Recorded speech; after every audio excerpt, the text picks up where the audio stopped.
الله الرحمن الرحيم الحمد لله الذي هو الأول والآخر والظاهر والباطن والصلاة والسلام على أشرف الأنبياء والمرسلين سيدنا ومولانا ومقتدانا أبي القاسم محمد اللهم صل على محمد وعلى أهل بيته الطيبين الطاهرين المعصومين سيما بقية الله في الأراضين مهدي المنتظر أرواحنا وأرواح العالمين لتراب مقدمه الفداء ولعنة الله على أعدائهم ومنكري فضائلهم وغاصب حقوقهم إلى قيام يوم الدين. وقال الله تعالى وهو أصدق القائلين يا أيها الذين آمنوا قوا أنفسكم وأهلكم نارا. صلوات. اللهم صل على محمد. وقال رسول الله صلى الله عليه وآله وسلم الحسين مني وأنا منه. وقال الإمام الحسين عليه الصلاة والسلام إني لم أخرج أشرا ولا بترا ولا مفسدا ولا ظالما إنما خرجت لطلب إصلاح في أمة جدي رسول الله أريد أن آمر بالمعروف وأنهى عن المنكر وأسير بسيرة جدي رسول الله وأبي علي بن أبي طالب. صلوات. اللهم صل على محمد وآل محمد. خداوند تبارک و تعالیٰ کا ارشاد ہے کہ اے ایمان والوں اپنے آپ کو اور اپنے گھر والوں کو جہنم کی آگ سے بچاؤ. رسول اللہ صلی اللہ علیہ وآلہ وسلم نے ارشاد فرمایا کہ حسین مجھ سے ہے اور میں حسین سے ہوں. اور جب مدینے سے امام حسین علیہ السلام نکلے تو اپنا وصیت نامہ اپنے بھائی جناب محمد ابن علی جو تاریخ میں محمد ابن علی کے نام سے، محمد حنفیہ کے نام سے، محمد اکبر کے نام سے پہچانے جاتے ہیں، ان کے سپرد کیا.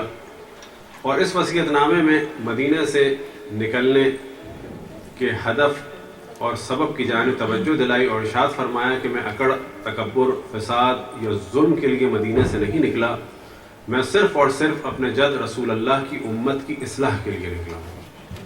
میں چاہتا ہوں کہ امر بالمعروف کروں، نہیں علی المنکر کروں، اپنے جد رسول اللہ اور اپنے والد علی ابن ابی طالب کی سیرت پر عمل کروں. صلوات پڑھیں.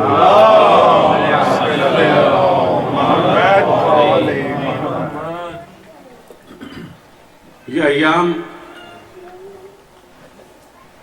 جناب زینب سلام اللہ علیہ کی اسیری کے ایام ہیں.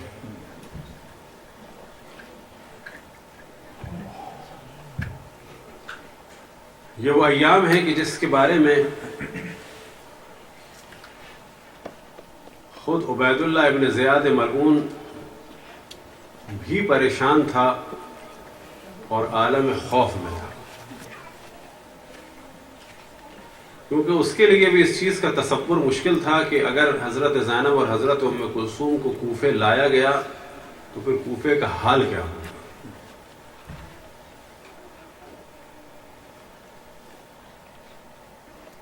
اور یہی وہ ایام ہے کہ جس میں اسیران کربلا کی اسیری کا سلسلہ شروع ہوا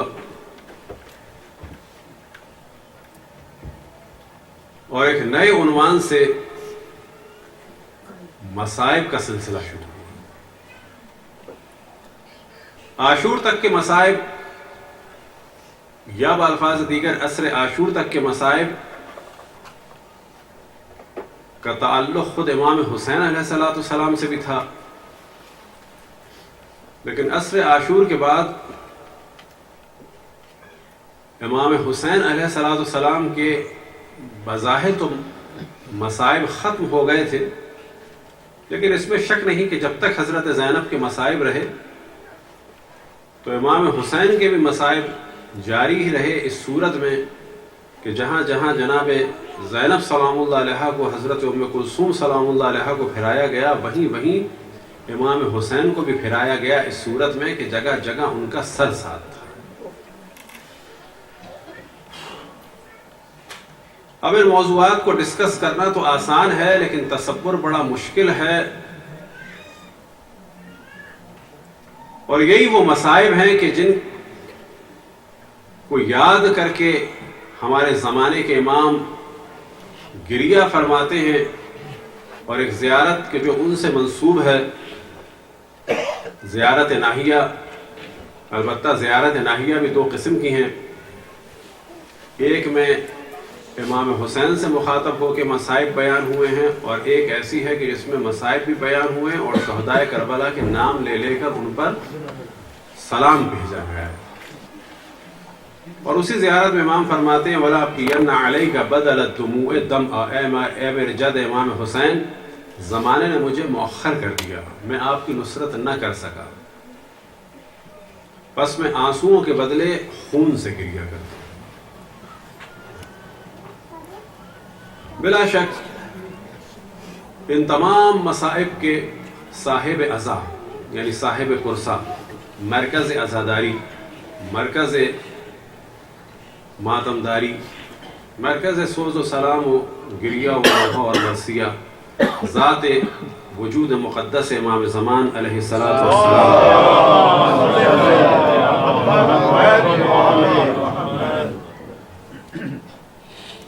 تیزی سے ایام عزا کا پہلا عشرہ گزر گیا، بس دعا کرنی چاہیے کہ جس خداوند تبارک و تعالیٰ نے ہمیں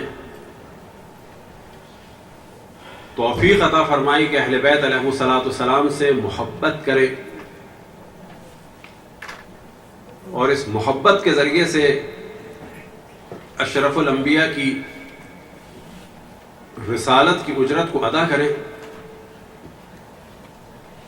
یہ عبادت اور محبت امام زمان علیہ الصلوۃ والسلام کی بارگاہ اقدس میں قبول ہو جائے۔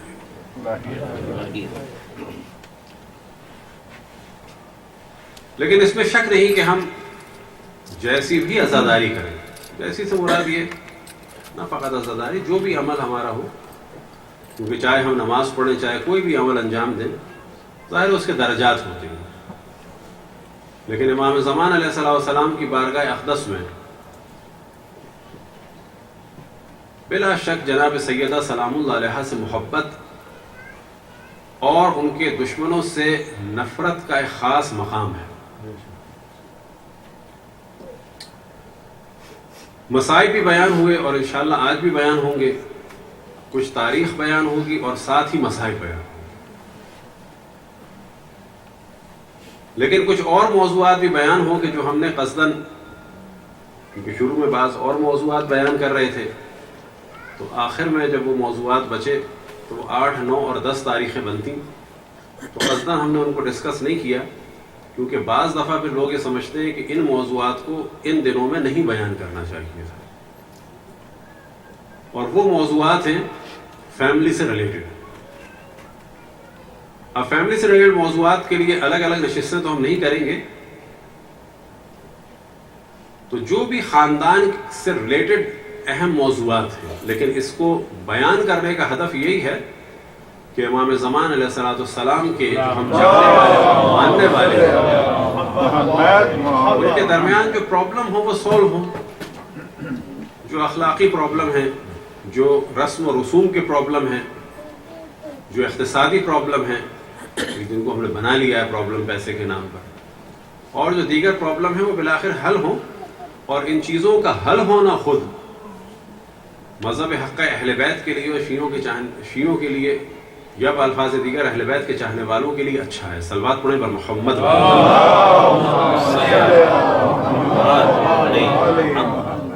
وہ وصیت نامہ کہ جو ہم شروع سے پڑھتے آئے تقریباً ہر دن، کہ امام فرماتے ہیں میں نے صرف اور صرف اپنے جد رسول اللہ کی امت کی اصلاح کے لیے قیام کیا ہے۔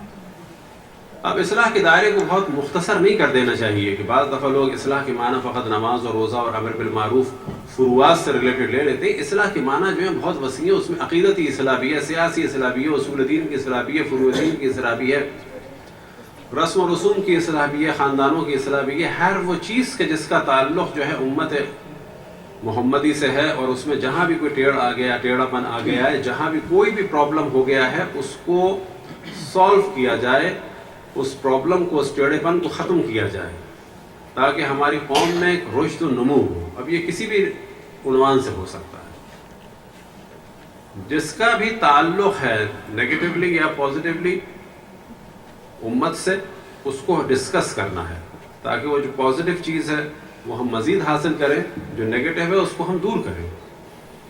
لیکن عموماً ہمارے ہاں بعض موضوعات کو ڈسکس نہیں کیا جاتا۔ تو موضوعات تو بہت سارے ہیں، بیچ میں ایک آدھ موضوع کی جانب ہم توجہ دلائیں گے بھی، تھوڑی سی توجہ خاص دلانے کے لیے۔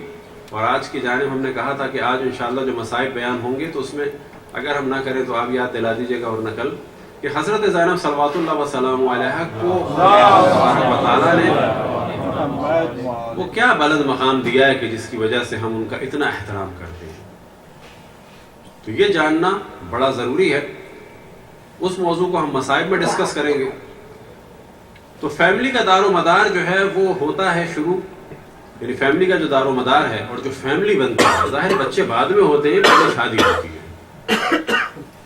دادا دادی بعد میں بنتے ہیں، پہلے ماں باپ بنتے ہیں، اور ماں باپ بعد میں بنتے ہیں، پہلے میاں بیوی بنتے ہیں، اور میاں بیوی بعد میں بنتے ہیں، پہلے رشتے کا مسئلہ حل ہوتا ہے۔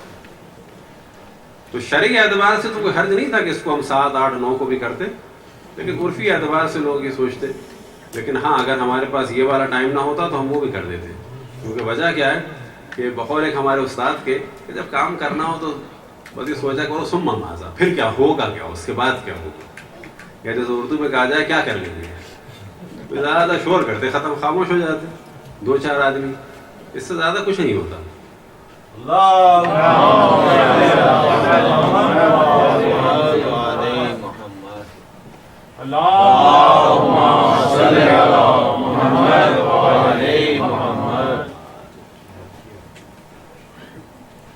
تو پہلی چیز ہے شادی سے ریلیٹڈ۔ اب اس موضوع کو بھی جو ہے وہ ہمیں کنٹرول کرنا ہوگا۔ اب وہ جو اقتصادی مسئلے مسائل ہیں جن کی وجہ سے لوگ برباد ہو رہے ہیں، تو اس کا تعلق جو ہے وہ ظاہر کلچر سے ہے۔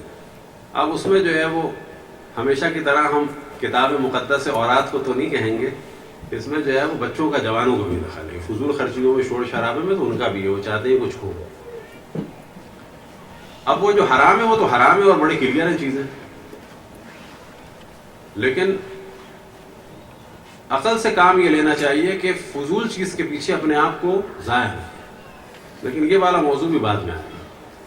پہلی چیز جو آتی ہے کہ جو بالکل پہلی چیز ہے کہ ارشاد خداوند تبارک و تعالیٰ ہے وَأَنكِحُوا الْأَيَامَ مِنكُمْ وَالصَّالِحِينَ مِنْ عِبَادِكُمْ وَإِمَائِكُمْ إِنْ يَكُونُوا فُقَرَاءَ يُغْنِهُمُ اللَّهُ مِنْ فَضْلِهِ، کہ تمہارے درمیان جو غیر شادی شدہ لڑکے اور لڑکیاں ہیں اور جو غیر شادی شدہ کنیز و غلام ہیں، ان کی شادیاں کراؤ، اگر یہ مال نہیں رکھتے تو خداوند تبارک و تعالیٰ ان کو اپنے فضل و کرم سے غنی کر دے۔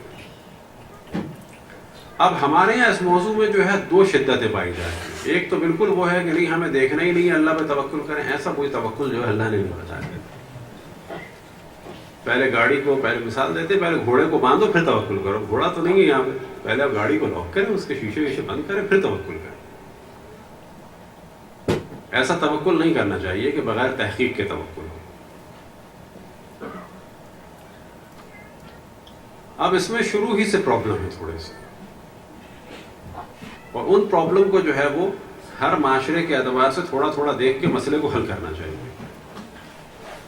اب وہ کچھ پرابلم ہے کہ جن کا تعلق یورپ اور امریکہ سے ہے۔ بس پہلا پرابلم تو یہی ہے کہ لڑکے والے پریشان ہیں کہ لڑکیاں نہیں مل رہی، لڑکیاں والے پریشان ہیں لڑکے نہیں مل رہے، بالآخر لڑکیاں جو ہیں وہ کیوں نہیں مل رہی لڑکوں کو، لڑکے کیوں نہیں مل رہے لڑکوں کو۔ اس میں جو سب سے بڑا دخل ہے وہ تو پھر کتاب مقدس اورات کا ہے، اور ساتھ میں پھر ہمارے کلچر کا ہے۔ یہاں کے اعتبار سے جو ایک سلوشن نظر آتا ہے وہ یہ کہ یہاں پر جو ہے کلچر کا دیکھیں فرق تو ہوتا ہے، اس میں تو شک نہیں، اور بعض دفعہ بعض کلچر میں بعض دوسرے کلچر کے افراد جو ہیں وہ فٹ نہیں ہو پاتے ہیں۔ اور شادی ہوتی ہے چلانے کے لیے، نہ کہ ٹیسٹ کرنے کے لیے، چل گئی تو چل گئی پھر دیکھا جائے گا. تو اس قسم کے رسک کو نہیں لینا چاہیے. اب مثال کے طور پر بھئی ہم آپ جن ممالک سے آئیں وہاں پر ایک ہی شہر میں درجنوں کلچر ہوتے ہیں، ایک ہی شہر میں مختلف اقوام ہیں، مختلف افراد ہیں، مختلف خاندان ہیں، ان کا وے آف ٹاکنگ، ان کا وے آف لیونگ، ان کا لڑائی کا طریقہ، ان کے جھگڑوں کا طریقہ، ان کے کمانے کا طریقہ، ان کی بات کا طریقہ، ان کے پہننے کا طریقے میں اتنا زیادہ فرق ہے کہ ایک آدمی دوسرے خاندان میں فٹ نہیں ہو سکتا.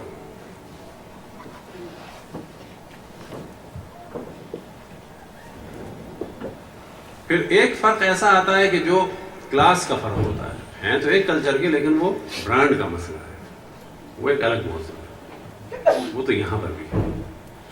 تو یہاں جو پہلا کام کرنا ہوگا آپ کو کہ جو یہاں پر امریکن بورن اینڈ ریز ہیں ان کو کوشش کریں کہ فقط امریکن شیعہ رہنے دیں. ان کو مہاجر شیعہ، پنجابی شیعہ، خوجہ شیعہ، سندھی شیعہ، ایرانی شیعہ، لبنانی شیعہ، آذربائیجانی شیعہ، ترکی شیعہ کوشش کریں نہ رہنے دیں، وہ کہ ہیں بالآخر. ماں باپ میں فرق ہے، جو یہاں کے بچے ہیں وہ تقریباً ان کی میچنگ ہو گئی ہے تقریباً. اب وہ چاہے 50 سال پہلے والے کسی ایک دیہاتی کا بیٹا ہو اور وہ یہاں پڑھ رہا ہو، یا 50 سال پہلے والے کسی جج کا بیٹا یا پوتا پوتی ہو کہ جو اس زمانے میں ظاہر ہے زیادہ ماڈرن مانے جاتے تھے، پڑھے لکھے، اب ان کا لیول ایک ہو چکا ہے.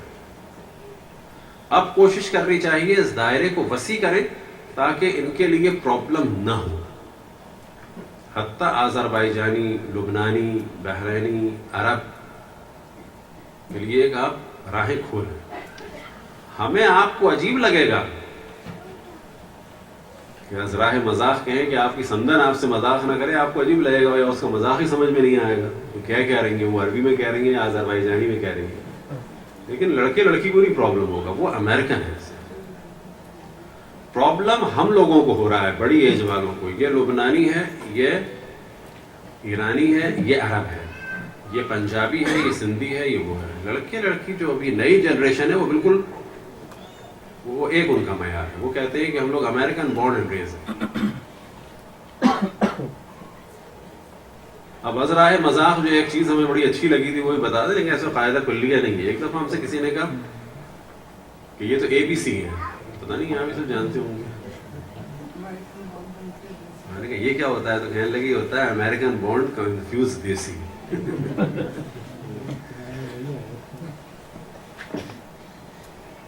وہ ایک مذاق کی بات ہے، لیکن یہ اب ایک ہو چکا ہے. ان کا پڑھائی کا معیار، سوچنے کا معیار، ترقی کا معیار، پرابلم کا معیار، ہر چیز کا معیار قریب قریب ہو چکا ہے. اس کو پازیٹیو سائن سمجھتے ہوئے یہ سمجھنا چاہیے کہ پہلے آپ کی لڑکی کے لیے فقط چند خاندان تھے، اب زیادہ ہو گئے. پہلے آپ کے لڑکے کے لیے چند خاندان تھے، بہت زیادہ ہو گئے. یہ جرت کرنی ہوگی. یہ تو بات ہو رہی ہے جو شیعوں میں.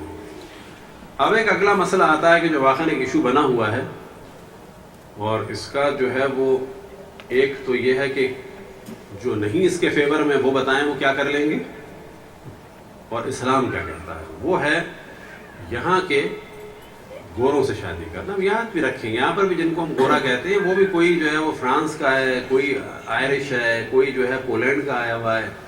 وہ بھی بعض جو ہیں وہ دیسی ہی ہیں. وہ ہم سے زیادہ بعض دیسی ہیں، بلکہ ڈبل دیسی ہیں. کوئی جو ہے یورپ میں، ایسٹرن یورپ وغیرہ کے لوگ ہیں. اب کیونکہ ان کے بال سنہری ہوتے ہیں، رنگ گورا ہوتا ہے، تو سمجھتے ہیں کہ یہ وہی ہیں، تو ان میں بھی کلچر ہے. وہ ایک الگ موضوع ہو گیا. لیکن جو اصل موضوع آتا ہے وہ مذہب کے اور دین کے حوالے سے. اس میں تو شک ہی نہیں ہے کہ جتنے چانسز انحراف کے کم ہوں لڑکی اور لڑکے کے لیے اور ان کے بچوں کے لیے، اتنا بہتر ہے.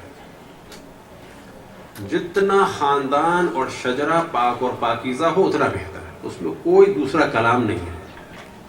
فیملی بیک گراؤنڈ کو دیکھنا چاہیے، اور جتنی اچھی فیملی ہو، اس کا جتنا اچھا بیک گراؤنڈ ہو اتنا بہتر ہے. اس کو یہ نہیں کہہ سکتے کہ جی پرانی باتیں خاندان کو دیکھنا نا بڑا ضروری ہے.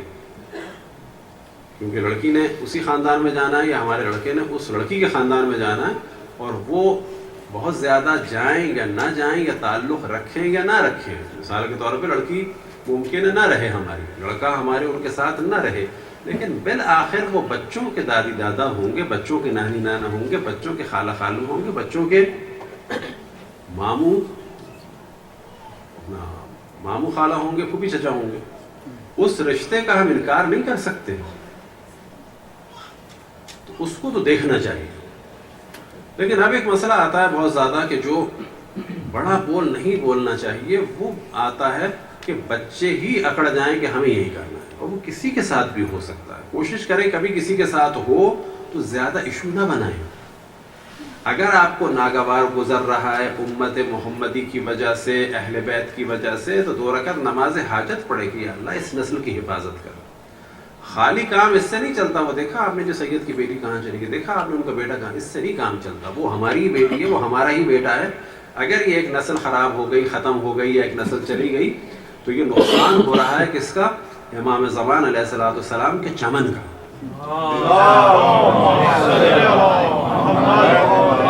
تو پہلی بات تو یہ کہ وہ امام زمان کا چمن ہے, اس کے ایک ایک گل کی حفاظت ہماری ذمہ داری ہے, اور ایک ایک پھول کی دعا, ایک کے لیے جو دعا کرنی ہے وہ بھی ہماری ذمہ داری ہے. نہ یہ کہ یہ کسی کے ماں باپ کا مسئلہ اور ہم کیا, آپ نے دیکھا یہ کیا ہوا ان کے ساتھ ہوا, کل کو ہمارے ساتھ بھی ہو سکتا ہے. یہ والی باتیں بھی کہ جی ہم بڑے مذہبی ہیں, اس سے کچھ نہیں ہوتا. حضرت نوح سے زیادہ نہیں ہے ہم مذہبی, انبیاء سے زیادہ نہیں ہے. لہٰذا ایک چیز تو یہ خواتین اور حضرات دونوں ذہن میں رکھ لیں, کبھی بھی کسی آل اولاد کے بارے میں چیز پتہ چلے تو خدا نہ خواستہ خوشی کا اظہار تو بہترین گناہ ہے. خود روایتوں میں ہے کہ مومن کی مشکل پر خوش ہونا یا اس قسم کی ساری چیزیں وہ الگ موضوع ہے. سب سے پہلا ہمارا کام ہے اس کے لیے دعا کریں. حتیٰ اگر کسی کی اولاد برباد بھی ہو گئی تو یہ نہ سوچیں دیکھیں ہم نے تو اپنی اولاد کو کتنا اچھا اٹھایا ہے. اولاد کو اچھا اٹھایا. اولاد بھی آپ کو تعجب ہوگا کہ بعض بچے ایسے ہوتے ہیں کہ جو اچھا پڑھے سنڈے اسکول وغیرہ میں, کالج میں جا کے برباد ہو گئے ہیں ہمارے پاس رپورٹس. اور بعض بچے ایسے کچھ نہیں پڑھا انہوں نے اور وہ بڑے اچھے ہو گئے. تو یہ تکبر کی علامت ہے کہ ہم میں سے کوئی یہ سوچے کہ ہم نے بڑی اچھی تربیت کی ہے, بس میرے بچے جو ہیں وہ دیکھنا کیا بنیں گے. نہ, یہ خود ایک تکبر ہے. خداوند تبارک و تعالیٰ کی بارگاہ میں ایک چیلنج ہے. تو یہ تو قطعاً نہ ہو. بس کسی کے ساتھ کچھ بھی سنیں اس کے لیے دعا کریں, اس کے لیے خیر کی طلب کریں اور خیر چاہیں کہ اس کے پرابلم سالو ہو. اب سوال یہ پیدا ہوتا ہے کسی کے بچے, اگر لڑکی کیا ہے مجھے کرنی ہی اس سے, تو اب دیکھیں ظاہر ہے کہ اس کی زیادہ بات تو نہیں مانی جا سکتی. جو درمیانی راہ ہے وہ یہی ہے کہ ہاں اگر یہ مسلمان ہو جائے, رسول اللہ صلی اللہ علیہ وآلہ وسلم کی نبوت مان لے, اور بعد میں تمہارے گھر میں دین رہے گا.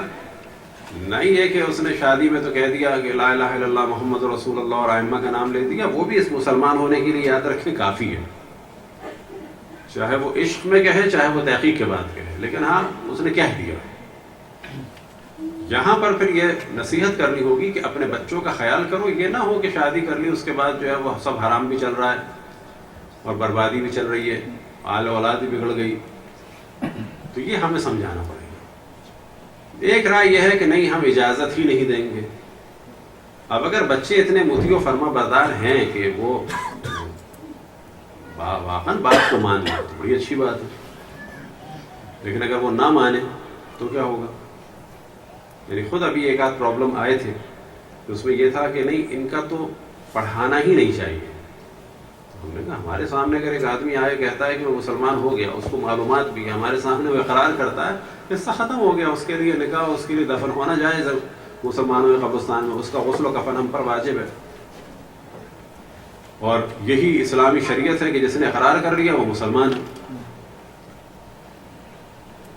اب اگر وہ کسی سے شادی کرتا ہے تو بھی ہم انکار نہیں کر سکتے, نصیحت کر سکتے ہیں, وہی ہم کرتے ہیں.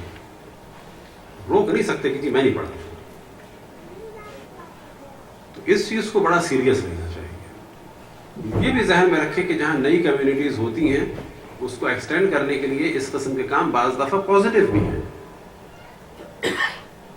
کہ وہ پورے خاندان اچھے ہو جاتے ہیں, اور یہ بھی ہوتا ہے کہ پورے خاندان جو ہے وہ سست ہو جاتے ہیں. یہ دار و مدار ہے کہ ہم بعد میں کیا کریں.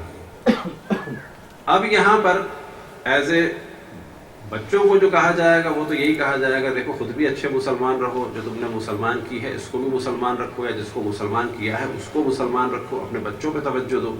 ایک ڈیوٹی تو ہو گئی ان لوگوں کی. لیکن یہاں پر ہم ڈسکس کر رہے ہیں اس عنوان سے کہ ہم ماں باپ کے اگر سامنے بچے ایسا کر لیں، اور پھر ہم یہ دیکھ رہے ہیں کہ اب ہماری بیٹی جو ہے وہ بھی اتنی مذہبی نہیں ہے، اور تو اس نے گورے نے کون سا مذہبی ہونا ہے، اور بیٹا جو ہے وہ اتنا مذہبی نہیں ہے تو اس نے گوری نے کیسے مذہبی ہونا ہے. تو ہماری کیا ذمہ داری ہے اور رشتہ داروں کی کیا ذمہ داری ہے.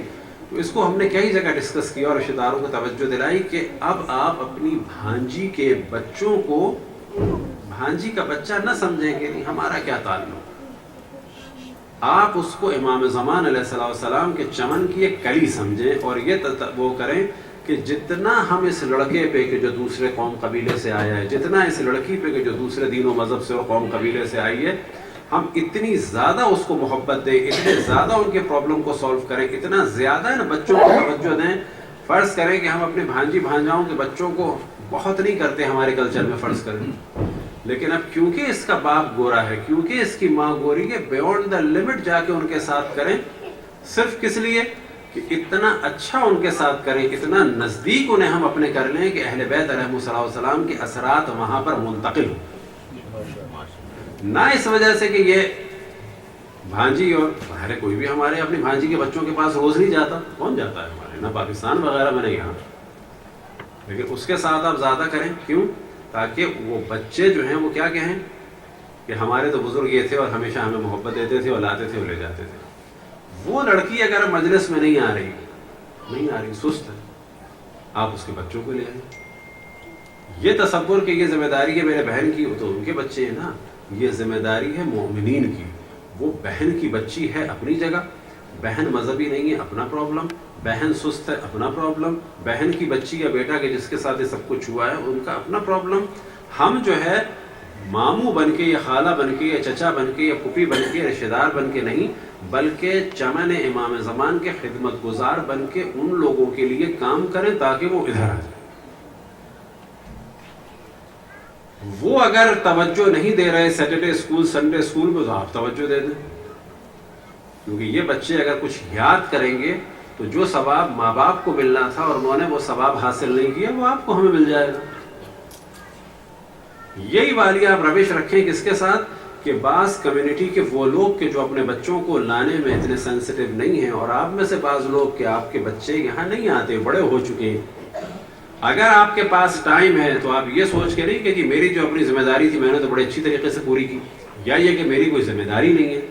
تو ہاں اس عنوان سے تو نہیں ہے ذمہ داری کہ آپ باپ ہیں، لیکن اس عنوان سے ضرور ہے ذمہ داری کہ بالآخر وہ دو بچے کے جو آ سکتے ہیں اور ماں باپ نہیں لا رہے ہیں، اور بچے تیار ہیں، ماں باپ بھی تیار ہیں اگر کوئی ان کو صبح لے آئے.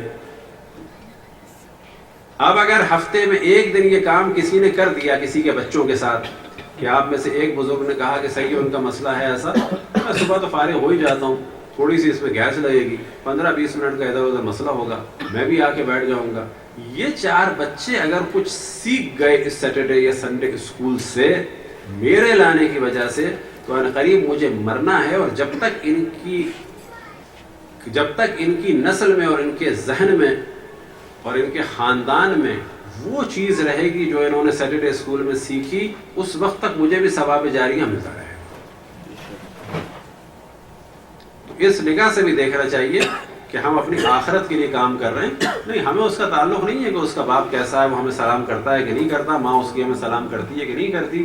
ہمیں بس اتنا تعلق ہے کہ بچے آنا چاہتے ہیں، بچے آ سکتے ہیں، ماں باپ نہیں لا رہے ہیں، ان کا بھی دل ہے، میں لے آؤں. بچوں نے ناشتہ نہیں کیا ہے، میں ان کو راستے میں سے کر دوں گا. کتنا چلا جائے گا؟ $10 $15.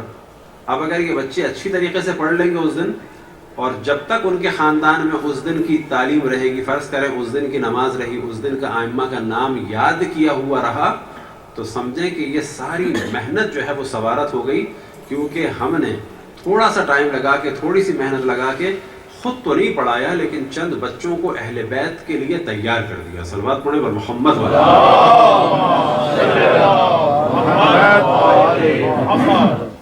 تو یہاں کی جو شادی کے مسائل ہیں بلا شک مشکل مسائل ہیں. اب جو ایک اہم مسئلہ آ جاتا ہے کہ جس کو بہت ہی خلاصہ کیا جائے کہ بھئی آپ کے کنٹرول میں تو اس وقت ہے جب تک آپ کو بچے ہاتھ رکھنے دے رہے ہیں. تو جتنا بھی ہاتھ رکھنے دے رہے ہیں اس کو کوشش کریں کہ پازیٹیولی یوز کریں، اس سے پہلے کہ وہ ہاتھ ہی نہ رکھنے دیں، اس سے پہلے کہ وہ بالکل نکل جائے. مثال کے طور پہ بیٹا نہیں مانتا تو ایک طریقہ یہ ہے کہ ہمارا کوئی تم سے تعلق نہیں. ہم نے آخر وقت ریزسٹنس دکھائی، ہم نے کہا چلو اتنا مان لو، اور ہم نے جا کے اس لڑکی کے ساتھ بڑا اچھا کیا کہ تم کلمہ پڑھ لو. چلو جی حلال کے تو ہو گئے بچے. پھر ہم نے شروع کر دیا اور بچوں پہ توجہ دینا. بعض دفعہ کیا ہوتا ہے یہاں پر ہے کہ ہم اپنے بیٹے سے نہیں ملتے. آپ نے بیٹے سے نہ مل کے کون سا کمال کیا؟ بچے بھی نکل گئے. ابھی تو بیٹا گیا تھا، اس کے 3 بچے بھی نکل گئے. لیکن اگر آپ محبت کے ساتھ اس لڑکی کو کلمہ ہی پڑھوا دیتے، اس کو کچھ بھی کر دیتے، کم سے کم یہی سوچ لیتے something is better than nothing, تو ایک لڑکا تو گیا نکل جاتا. لیکن اب آپ بچوں کو سنبھال لیں، ان کو گھر پہ لانا، ان کو لہنا، ان کو رکھنا، ان کو نہلانا، ان کو دھلانا. اب یہاں پہ یہ کہا جا سکتا ہے کہ اس نافرمان لڑکے کے بچوں کو ہم رکھیں، ہم کو ڈے کیئر کھولا ہے. یہاں پہ کہا جائے گا اب یہاں پر جو ہے نا اس نگاہ سے نہیں دیکھنا کہ اس کے بچوں کو ہم رکھیں، ہم نے ڈے کیئر کھولا ہے نا. آپ یہ سوچیں کہ اس کے بچوں کو اگر آپ نے قریب کر کے کچھ سکھا دیا تو وہ نسل جو آپ کی بربادی کی جانب آپ کے بیٹے کی وجہ سے جا رہی تھی، وہ اب کب سدھرے کب نہ سدھرے وہ ایک الگ مسئلہ. ان کے لیے آپ نے کم سے کم کر دیا. اب لوگ کہیں گے ممکن ہے کہ یہ بچے بھی شاید نہ سدھریں. ہاں ممکن ہے نہ سدھریں، اور اگر سدھر گئے تو کیا ہوگا؟ تو ہمیشہ جب بھی پلاننگ ہوتی ہے تو اس میں دونوں چیزیں سوچی جاتی ہیں. ہو گیا تو کیا ہوگا، نہیں ہوا تو کیا ہوگا. یہاں پہ آپ کو کہنا ہے اگر وہ بچے اچھے ہو گئے تو بہت اچھا ہے، نہیں ہوئے تو بھی بہت اچھا ہے. کیا اچھا ہے؟ میں نے ایک اپنی ڈیوٹی پوری کر دی، میں نے اپنی ذمہ داری پوری کر دی کہ میرے دل میں تھا کہ میرے بیٹے کے بیٹے نہیں ہیں، یہ بالآخر ایک مومن کی نسل کے، بالآخر ایک امام زمان علیہ السلام کے چاہنے والوں کی نسل کی، اور مجھے ان بچوں پہ کام کرنا. اسی طریقے سے بھی کہا جا سکتا ہے کہ ماں باپ کے پاس بعض دفعہ پیسہ ہے، بعض دفعہ نہیں ہے. اب اگر ہے تو اس قسم کے نواسا نواسی پوتا پوتی کے اوپر قطعاً خرچ کریں، اور وہ ضائع نہیں ہو رہا، تاکہ وہ یہ کہیں کہ نہیں ہمارے نانی نانا بہت اچھے تھے، ہمیں انہوں نے سب کچھ کیا. نہ یہ کہ ہم کہیں کہ یہ جو ہے وہ میرا نافرمان بیٹا تھا، تو وہ کہیں کہ ہمیں تو کبھی ہمارے نانی نانا نے پیار ہی نہیں کیا، دادی دادا نے پیار ہی نہیں کیا، تو لا محالہ وہ چلے جائیں گے کفر میں. تو بعض دفعہ انسان کو جو ہے وہ سرنڈر کرنا پڑتا ہے، کس کے لیے؟ یہ دیکھنے کے لیے کہ جو آئیڈیل سچویشن تھی وہ تو ہاتھ سے نکل گئی. لیکن دنیا ہمیشہ آئیڈیل سچویشن پہ نہیں چلتی. بعض دفعہ یہ دیکھنا ہوتا ہے کہ یہ اب ہمارے ہاتھ سے اس حد تک تو گیم نکل گیا ہے، اب کتنا ہم کر سکتے ہیں. مثال کے طور پہ ہم چاہتے تھے کہ ہمارا بیٹا جو ہے وہ ایک شیعہ اور سید سے کرے، البتہ سید کا کوئی شرط نہیں ہے، اس موضوع کو بھی ڈسکس کریں گے. اس نے جو ہے فرض کریں شیعوں میں کی، لیکن دیندار فیملی نہیں ہے.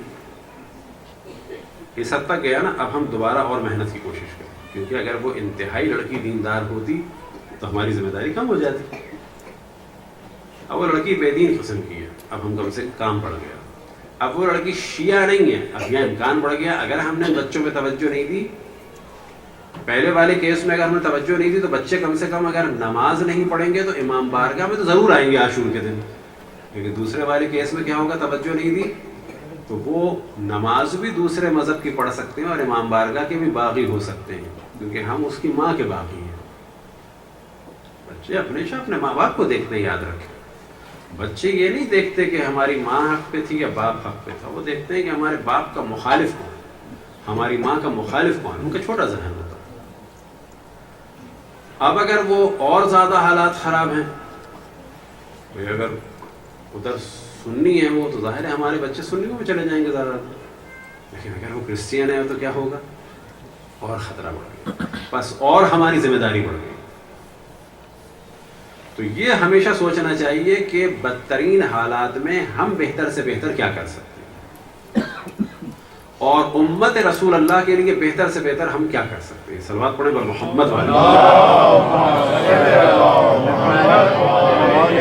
اور ان موضوعات کو ہمیشہ بہت سیریس لیں، اور پھر وہی والی بات کہ نہ انسان بڑے بول بولے اور نہ یہ سوچے کہ نہیں دیکھو بچے اپنے تربیت کے دیکھنا کیا ہوگا.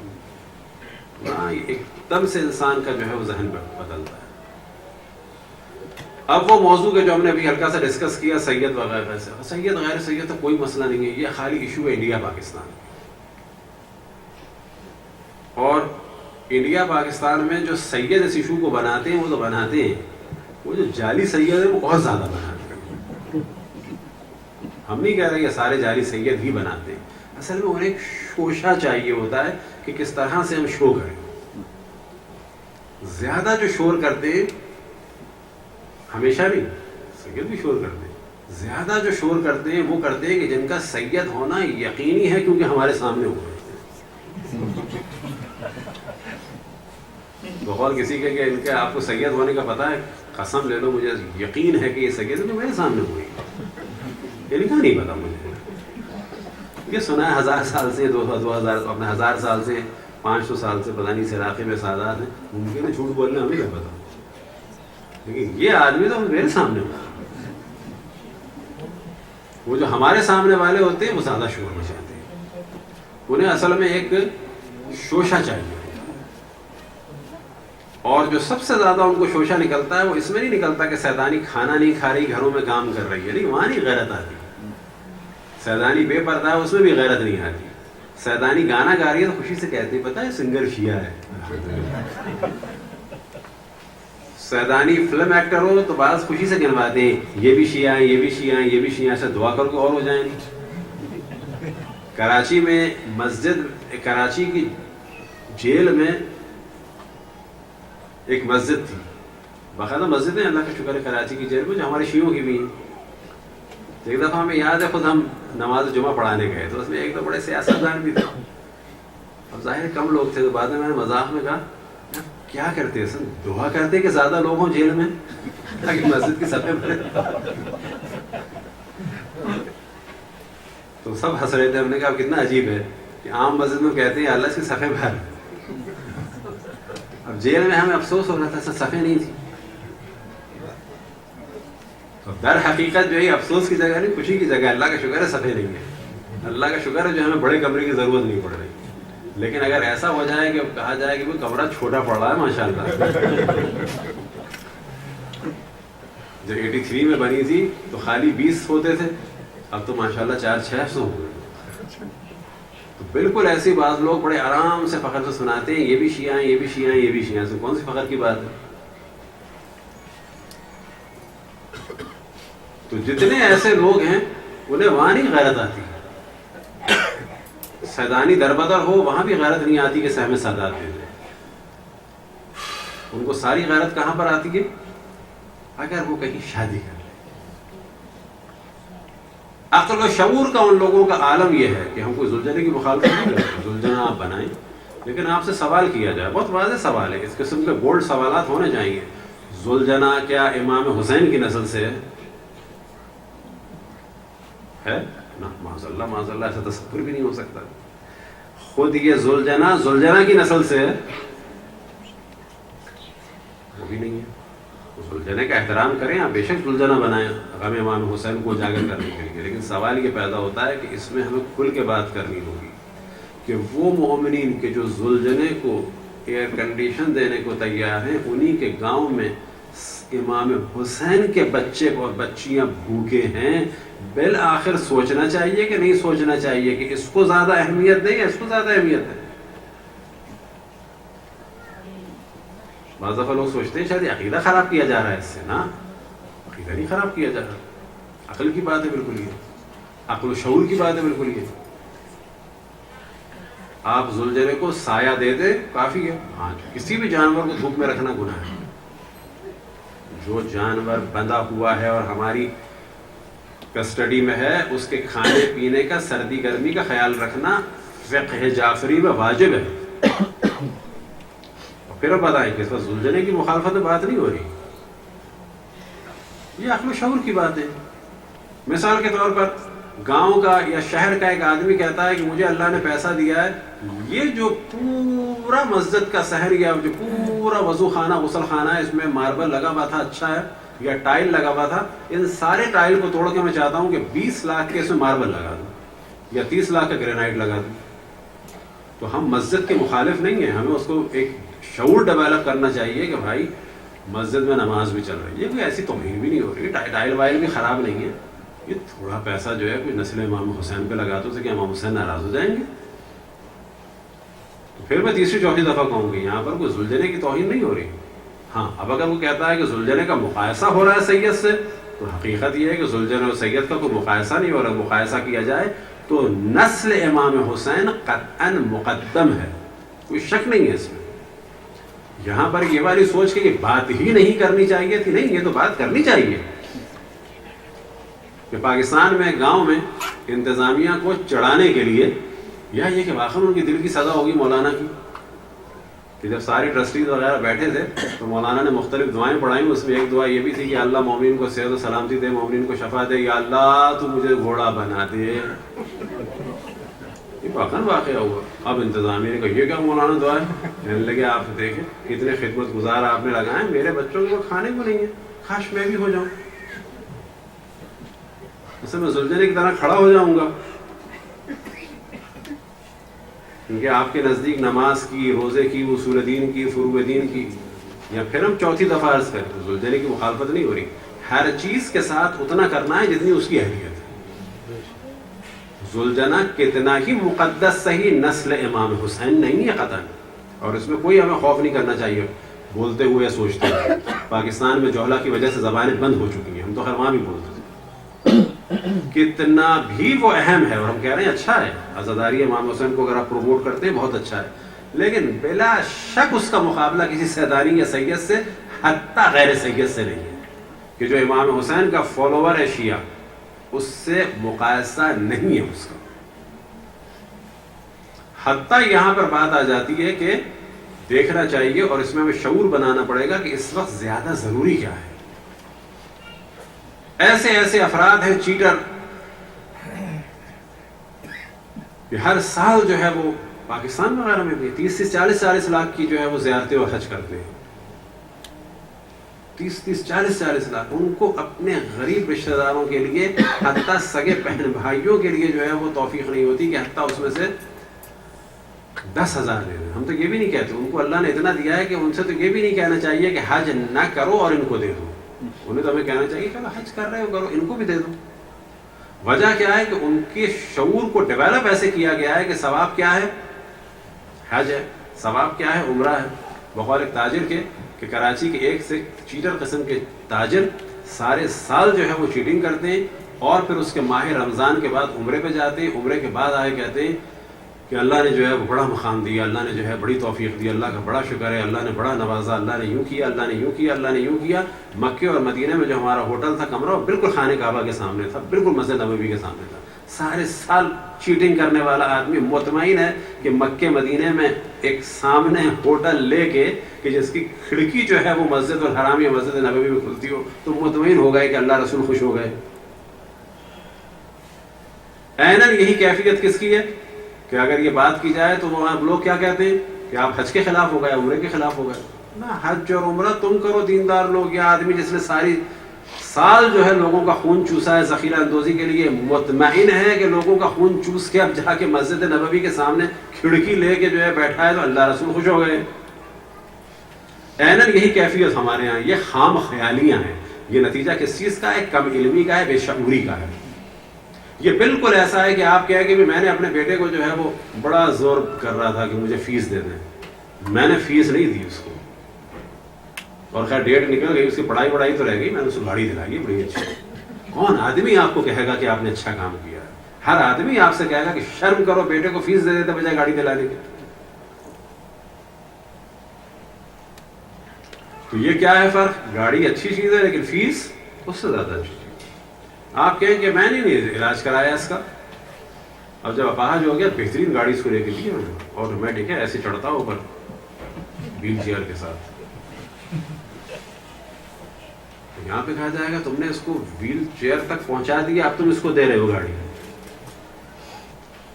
تو کہے گا نہیں میرے نزدیک تو اظہار محبت ہی، مجھے بڑے اچھے لگتے تھے لوگوں، ایسے بالکل قریب پارکنگ میں آ کے رکے، اس کے بعد یوں گاڑی کھلی، یوں اتر گئے، فوراً چلے گئے. ہم لوگوں کا کیا کام ہے، اتنی دور پہ پارکنگ ملتی ہے. میں نے اپنے بیٹے کو